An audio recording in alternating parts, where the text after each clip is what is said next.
Hello guys! For today's video, mag-a-upload na naman tayo, mag-a-update tayo sa ating channel kasi medyo matagal-tagal na nga pala guys na wala akong upload. Alam niyo na, busy, pero marami talaga akong video na dapat i-update dito. Kaya lang, sa ano kasi, mga last few months, medyo busy talaga. So, mga ginagawa ko last few months is 4th, 18th birthday. Tulad nito guys, cake na ito. Yung ginawa ko nga pala dito is two-tier soft icing with butterfly effect. O, diba? Parang wavy style lang siya. For 18th birthday din. So, habang ginagawa ko nga to guys, rush order nga pala ito yung cake na to. Siguro, nag-message siya ng gabi. Kinabukasan na agad yung cake. But before, hindi talaga ako nag-a-accept ng mga ganyan, yung mga rush order. Hindi ko talaga siya tinatanggap, lalo na pag 2-tier. Kasi parang feeling ko, hindi ko siya kaya. But nung medyo katagalan, so medyo okay na tayo sa pag-design ng cake. Medyo nagamay na natin kung paano gagawin. Kaya ma-accept na ako ng mga rush order na cake. Basta ganitong design lang, soft icing at saka yung konting minimal na lang talaga siya na mga design na gagawin. So nga pala dito, yung mga cake topper pala na ginagamit namin sa aming cake is kami na rin po mismo yung nagkakat. May machine na rin, yung machine na ginagamit, cutting machine pala tawag doon.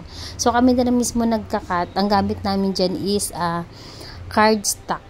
O diba? Metallic cardstock or depende kung anong kulay. At saka meron na rin nag-o-order sa amin ng mga kapwa ko baker, kapwa ko mga na nagpapagawa na rin sa amin ng mga topper na to, na mga ganito ganyan, diba? So tapos ayun, medyo before kasi nag-o-order pa ako sa Orange app, matagal talaga siya. So ilang days ko talaga siya bago antayin. So medyo pricey din kaya nag-decide talaga kami na magkaroon ng ganito para madali na talaga siya, makakatipid-tipid din, diba? Pero ayun guys, balik na naman tayo sa cake. Alam mo, yung ginawa ko nga pala dito is gumamit ako ng flower wire para dyan sa ating butterfly. So parang tinignan ko, parang siyang plain. So ang ginawa ko, niroll ko lang siya sa ball pen. So parang ang ganda niya tingnan niya, parang nagbe-wave. Ayan, tingnan niyo po. Parang nakukitan ako, kaya tinuloy-tuloy ko siya na mas maganda pala yung ganyang design na may wavy style siya. Diba? So after yun, ginanyan ko lang siya sabay tusok, ayan, diba?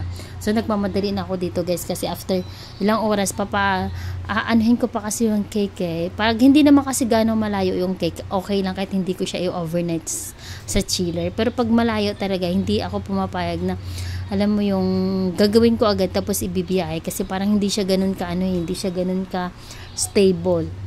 Ito kasi medyo malapit lang sa amin kaya okay lang. After ko ginawa nito, so nilagay ko lang sa chiller, siguro mga 30 minutes sabay dineliver na rin namin. O diba? Ayan na guys ang ating cake.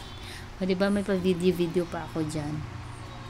So ito lang guys, until next time, bye.